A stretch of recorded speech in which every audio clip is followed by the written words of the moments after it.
Shalom, selamat bertemu kembali Bapak Ibu Saudara yang terkasih dalam channel ini, yakni channel yang selalu merenungkan evangelium di minggu-minggu yang akan kita jalani. Kali ini kita akan merenungkan firman yang akan dikhotbahkan pada tanggal 30 April tahun 2023 yang kita sebut juga Minggu Jubilate.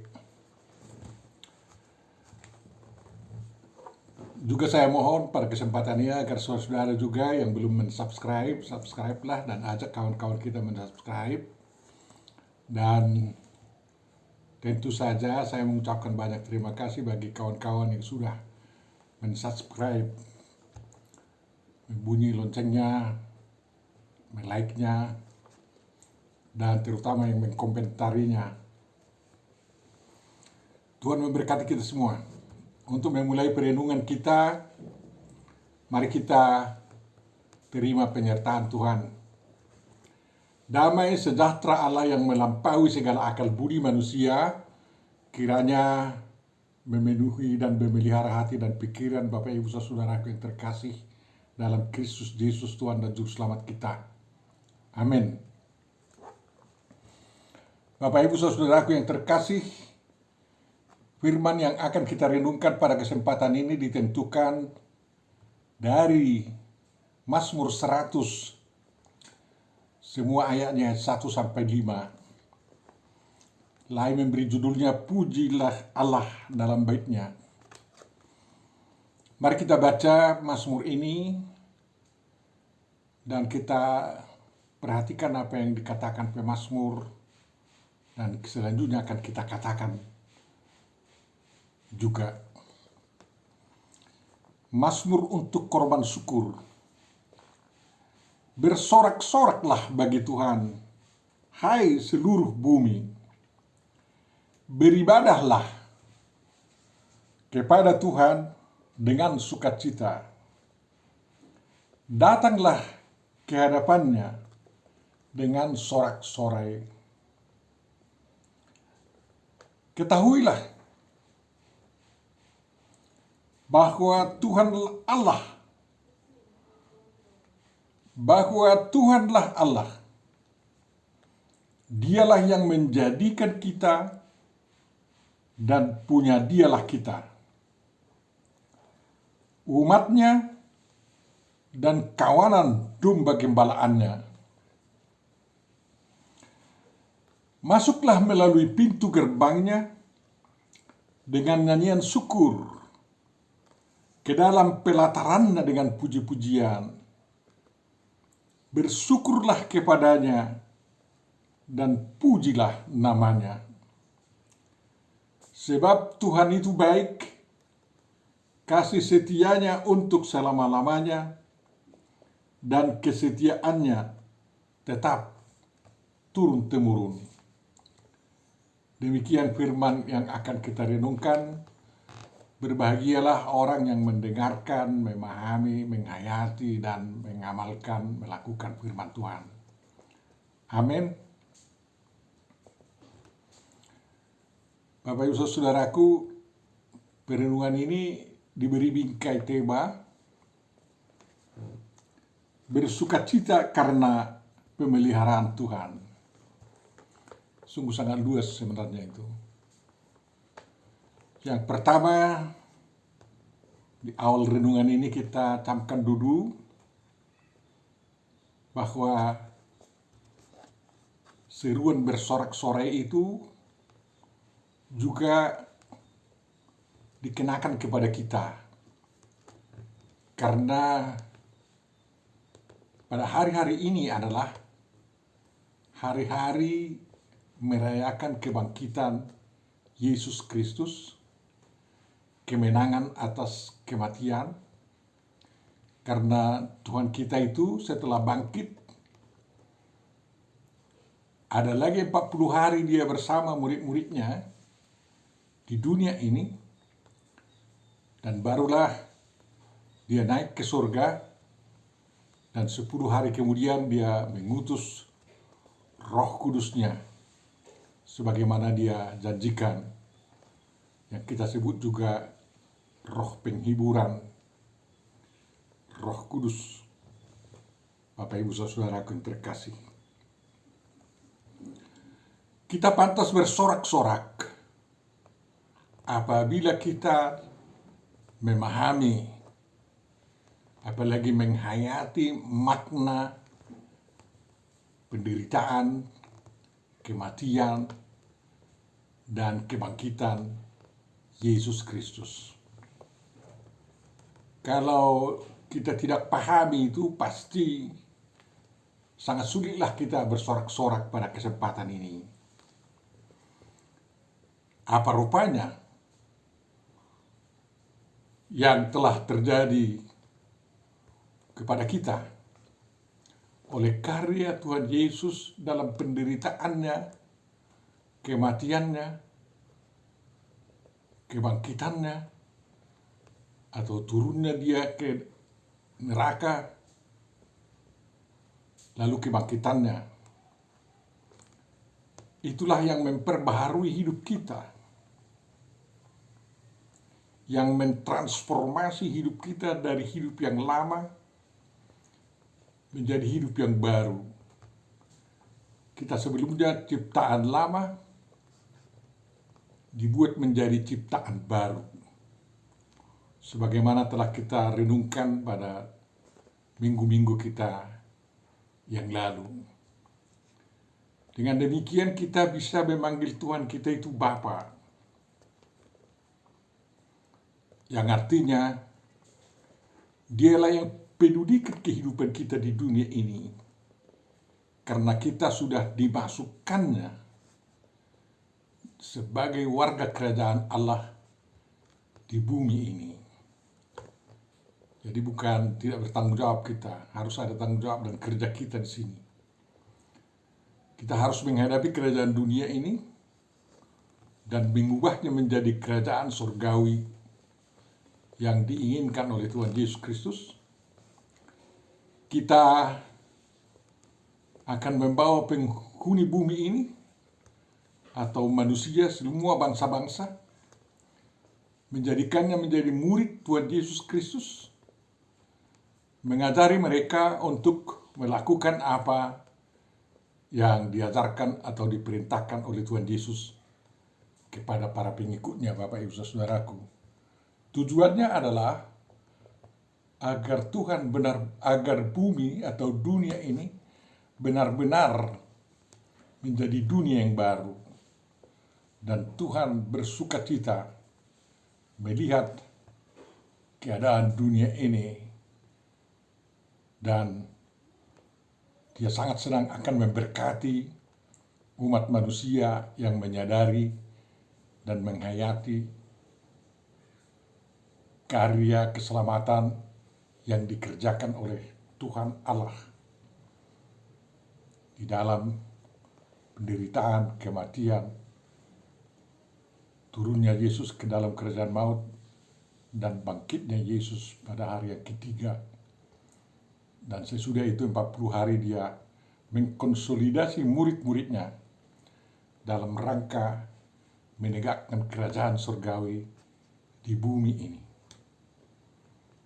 Kita bersorak-sorak, tapi bagaimana ya? Apa yang kita sorakkan? Sangat jarang orang Kristen bersorak-sorak. Kalau di jalan pun jarang dia bersorak-sorak. Dia hanya prosesi, diam-diam apa semua. Tapi orang di seberang, ya, sangat mau bersorak-sorak. Sebenarnya seperti saya katakan pada kesempatan sebelumnya ini, terutama sewaktu merenungkan firman di Minggu Palmarum, ada dua kata yang diwariskan kepada kita sebagai kata yang bisa kita sorakkan, yakni haleluya, haleluya, haleluya. Kita sangat lembut menyorakkannya dalam kebaktian kita dengan menyanyikannya. Tapi sudah banyak nyanyian haleluya yang menjadi sorak-sorak sekarang ya. Kemudian kata yang kedua adalah Hosana. Hosana. Orang Yunani membuat kata sorakan Kyrie eleison. Tuhan kasihanilah kami. Tapi dalam teriakan para pengikut Yesus sewaktu memasuki Yerusalem, Hosana, selamatkanlah. Kita butuh keselamatan itu. Setiap kita mau berjumpa Tuhan Yesus, kita merindukan, kita alami keselamatan yang daripadanya. Jadi jangan segan-segan menyorakkan sewaktu prosesi pun, baris-baris pun, atau dalam kebaktian pun. Ya teriakkanlah, sorak-sorai yang bikin haleluya. Kompak-kompak semua. Apa artinya itu? Puji Tuhan. Puji Jehovah. Ya kan? Jadi siapa lagi yang mau dipuji? Karena apa? Karena Jehovah lah, Tuhanlah Allah. Tidak ada yang lain.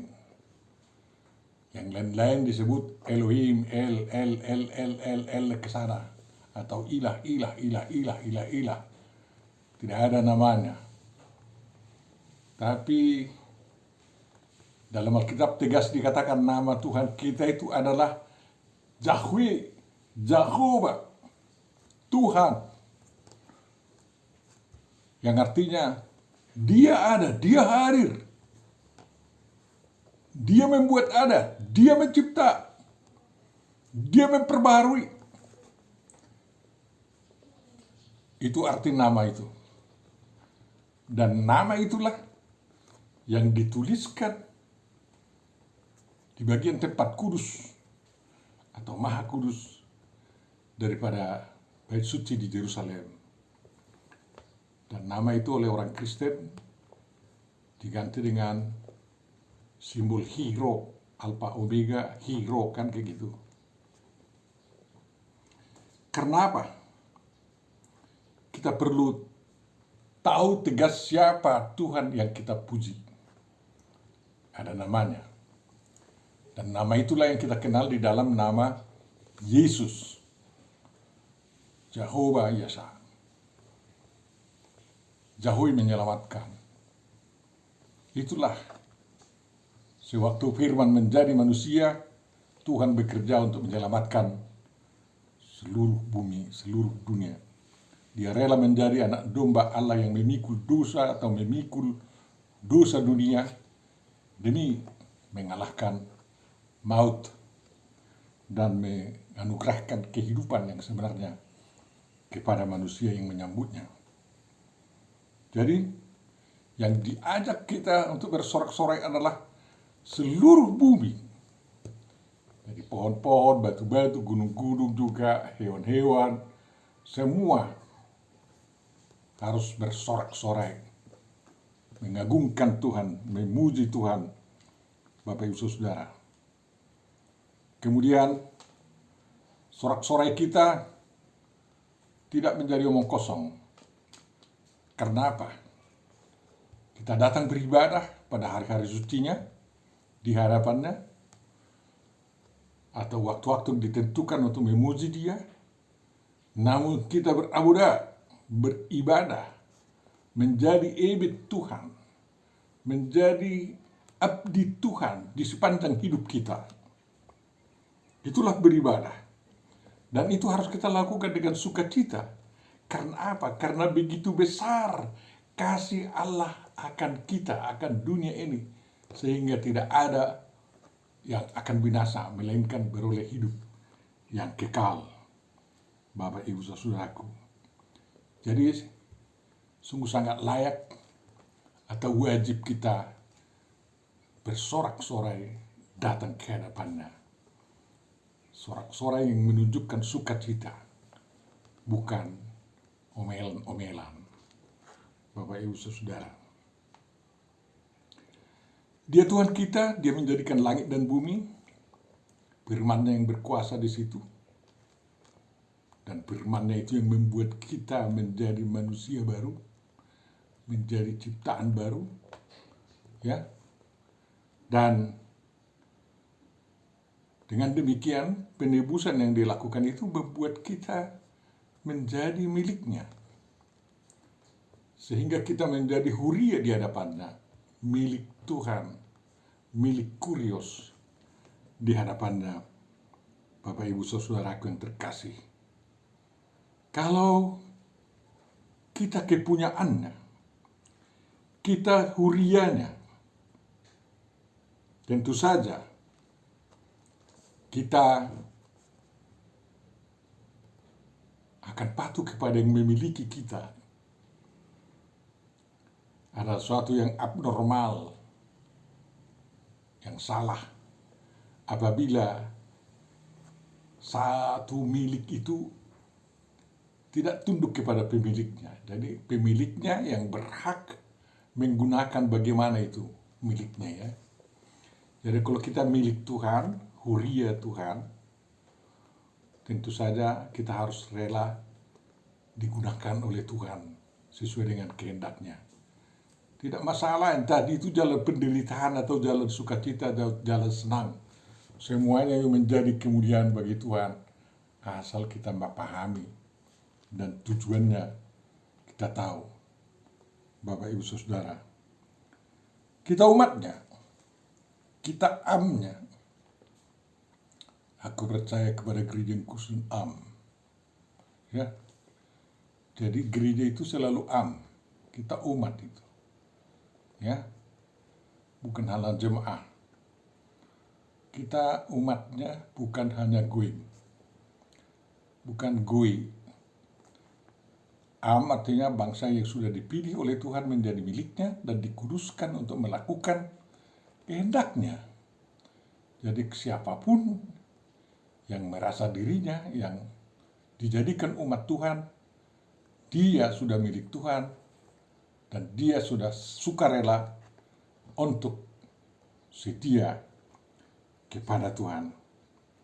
Bangsa-bangsa yang tidak mau tunduk kepada Tuhan itu tergolong masih orang-orang goim, ya, atau orang-orang asing dari kerajaan Allah. Saya tidak katakan orang kafir di sini, ya. Kita kawanan dombanya. Orang HKI selalu mendoakan, Tuhan datanglah, lihatlah kami yang bersekutu di sini. Kami ini adalah umat gembalaanmu. Berilah kasih karunia dan kehidupan kepada kami. Kalau kita kawanan dombanya, kita bisa memasmurkan juga Mazmur 23. Dia adalah gembala kita. Dan tentu saja kalau dia yang menggembalakan kita tidak khawatir kelaparan di dunia ini. Karena kita dituntun ke mata air kehidupan, ke padang rumput hijau yang sehat, sehingga tidak kekurangan suatu apapun. Itulah kawanan domba Tuhan. Tetapi sebagai kawanan domba Tuhan, kerjanya bukan hanya berbaring-baring. Ya sudahlah, disediakan Tuhan semua di sana. Enggak. Tak bisa berbaring-baring, kita kerja mengurus mata air kehidupan yang disediakan oleh Tuhan. Baik melalui pekerjaan kita, profesi kita, mata pencaharian kita, dan lain-lain. Kita bekerja untuk mengurus sumber-sumber kehidupan, makanan rohani dan makanan jasmani kita di ladang Tuhan, di dunia ini, di kerajaan surgawi yang diberikan oleh Tuhan untuk kita tempati di dunia ini sebelum kita ke surga, Bapak Ibu Saudaraku. Jadi kawanan domba Tuhan tidak boleh berleha-leha, ya. Dia harus kerja keras juga. Karena domba pun tidak bisa kenyang kalau dia tidak ikut minum, tidak ikut makan, dan tidak bergerak. Harus bergerak. Bapak Ibu Saudaraku yang terkasih, Mazmur ini sebenarnya adalah mazmur yang dimasmurkan sebelum memasuki pelataran rumah Tuhan. Sehingga jemaat yang sudah berkumpul di luar pelataran bait Tuhan itu mengumandangkan haleluya. Ya, mengucapkan nyanyian syukur. Ya, kalau HKI mengucapkan nyanyian syukur bisa saja dengan menyanyikan Las Roham Nueng HKI sambil prosesi, ya. Karena kita bersyukur gereja kita dia yang mendirikannya dan memeliharanya sampai sekarang. Juga gereja-gereja yang ada di dunia ini masih bisa eksis karena dia yang memeliharanya. Kita memang sedih melihat perkembangan gereja di Eropa, di Timur Tengah. Karena mereka di sana, gereja-gereja di sana banyak yang tergerus oleh pengaruh ateisme. Dan kita harus berdoa dan berjuang agar orang-orang ateis ini, keturunan daripada orang-orang yang setia kepada Tuhan Yesus itu, kembali memuji dan memuliakan Tuhan. Kita doakan gereja-gereja di Eropa mampu mengajak mereka lagi untuk taat kepada Tuhan Yesus Kristus. Dan kita pun di negeri kita terus bekerja sebagai garam dan terang untuk bangsa kita, sehingga seluruh bangsa Indonesia memuliakan Tuhan. Kita masuki pelataran Tuhan, kita terima kasih bahwa kita sudah diperkenankan masuk di rumah Tuhan, bukan hanya di pelatarannya saja. Itu karena Tuhan Yesus sudah membaurkan umatnya dengan kehadiran Tuhan di bait suci. Tidak ada lagi tirai pembatas itu, ya. Dan dia datang di altar kudus menghadapi umatnya, dan juga dia menyampaikan firman kepada umatnya melalui tempat berkhotbah itu, ya. Yang agak datang disebutkan agak masuk ke tengah jemaat karena menimbulkan Tuhan Yesus, firman itu datang ke tengah umat manusia. Jadi jangan lupa, ya, kalau masuk ke rumah Tuhan, ya jangan lupa bersorak-sorai, mengucap syukur, menyanyikan syukur. Dan itu semua tergambar di dalam ritus ibadah kita, Bapak Ibu Saudaraku. Sungguh masih kurang banyak sebenarnya yang kita sampaikan pujian kepada Tuhan, ibadah kita kepada Tuhan. Kalau kita timbang bagaimana baiknya Tuhan kepada kita, terutama baiknya Tuhan kepada umat Kristen yang ada di Indonesia. Kita bersyukur bahwa Indonesia ini bukan menjadi negara khilafah. Walaupun dari sejak kemerdekaannya ada yang menginginkannya, tetapi bangsa Indonesia sepakat NKRI menjadi negara Pancasila yang berbineka tunggal ika dan dibantu oleh Tuhan untuk merumuskan suatu undang-undang dasar yang sangat luar biasa, bisa mempersatukan seluruh yang multimajemuk di Indonesia ini. Dan kita dituntut untuk terus bisa menjabarkan kebersamaan kita itu sampai kepada sel-sel atau kantong-kantong daripada bangsa Indonesia tersebut. Banyak peristiwa yang berusaha menghancurkan kekristenan di Indonesia. Sejak kekristenan datang tahun 500 Masehi ke Indonesia, atau bahkan sebelumnya sudah datang dengan adanya gereja Nestorian yang sisa-sisanya ada di Sumatera sana, ya, di Tapsil sana. Dan tapi kembali muncul lagi. Sempat lenyap, datang lagi. Tuhan bekerja terus agar umatnya ada di Indonesia. Agar ada kelompok yang menjadi garam dan terang di bumi persada Indonesia. Bukan hanya Portugis yang bawa, ya, tetapi juga Johnson dari Kalimantan memberitakan Injil. Itu orang Cina itu, ya, jadi bukan hanya orang Eropa yang memberitakan Injil di Indonesia, ya, dan bukan pendompleng terhadap atau pendompleng dengan penjajah-penjajah, bukan. Setelah terbuka negeri ini untuk didatangi para misionar, lembaga-lembaga misi yang ada di Eropa, di Cina, berusaha untuk mengutus utusannya memberitakan Injil di Indonesia. Itu tanda kesetiaannya, ya.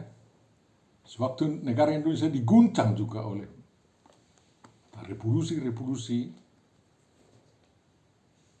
Tuhan menegakkan umatnya, dan umatnya memang harus mau ditegakkan. Tuhan setia mengikuti umatnya yang terpecah-pecah itu di Indonesia ini. Mudah-mudahanlah setelah menyadari kesetiaan Tuhan itu dan kasih setianya itu, umat Tuhan, pengikut Yesus Kristus semakin mau menyatukan diri. Kalau tidak bersatu denominasi, bersatu dalam perjuangan, tapi bersatu juga dalam doa. Bapak Ibu Saudaraku yang terkasih, balaslah kesetiaan Tuhan itu, karena kesetiaannya itu turun-temurun dan sejak dulu sampai sekarang. Kita tidak tahu apa yang akan terjadi di Indonesia setelah periode pemerintahan Jokowi ini. Tapi kita harus terus memegang kesetiaan Tuhan. Dan kesetiaan Tuhan itu juga harus kita buat dirasakan oleh generasi-generasi sesudah kita. Oleh karena itu, orang Kristen jangan mundur dalam pendidikan. Jangan mundur dalam pendidikan. Sekarang ini ternyata Kristen sangat mundur dalam pendidikan itu. Ya, baik pendidikan di gereja maupun pendidikan di masyarakat umum. Kita harus kembali bangkit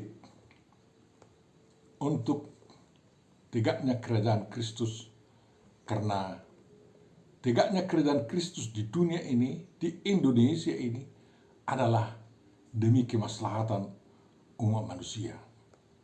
Demi manusia untuk saling mengasihi, saling gotong royong untuk membangun kemanusiaan. Tuhan memberkati kita semua. Terima kasih Bapak, Kau berikan kesempatan kepada kami untuk berjubilate, bersukacita, bersorak-sorai, dan mengucap syukur oleh karena kebesaran-Mu, oleh karena kesetiaan-Mu. Engkaulah Tuhan kami, karena kami adalah milik-Mu. Kiranya Tuhan menolong kami untuk terus bisa memperjuangkan diri sebagai milik-Mu yang setia, yang bisa Kau gunakan untuk mengerjakan pekerjaan-Mu di dunia ini. Ampuni dosa kami Tuhan. Kami serahkan juga perjalanan negara dan bangsa kami. Tuhanlah yang terus membimbing bangsa kami hidup dalam keadaan damai sejahtera, walau bagaimanapun perkembangan politik di negara kami ini. Persatukan semua Tuhan. Jauhkan pertikaian di antara pemimpin-pemimpin agama, di antara pemerintah dengan pemimpin-pemimpin partai dan pemimpin-pemimpin agama. Sekiranya semua tokoh-tokoh masyarakat terus menopang persatuan Indonesia demi kemuliaan-Mu, demi bangsa kami yang telah Kau dirikan ini. Kami serahkan Tuhan campur tangan-Mu terhadap apa yang terjadi di bagian negeri kami di Papua. Engkaulah yang mengetuk hati para pemberontak itu, KKB, KST, dan lain-lain, agar mereka mau kembali ke pangkuan Ibu Pertiwi, ke pangkuan NKRI, karena NKRI kau dirikan adalah demi kesejahteraan mereka. Tuhan, dengarkan doa kami, dan sempurnakanlah ini. Kami mohon di dalam Yesus Kristus Tuhan dan Juru Selamat kami. Amin.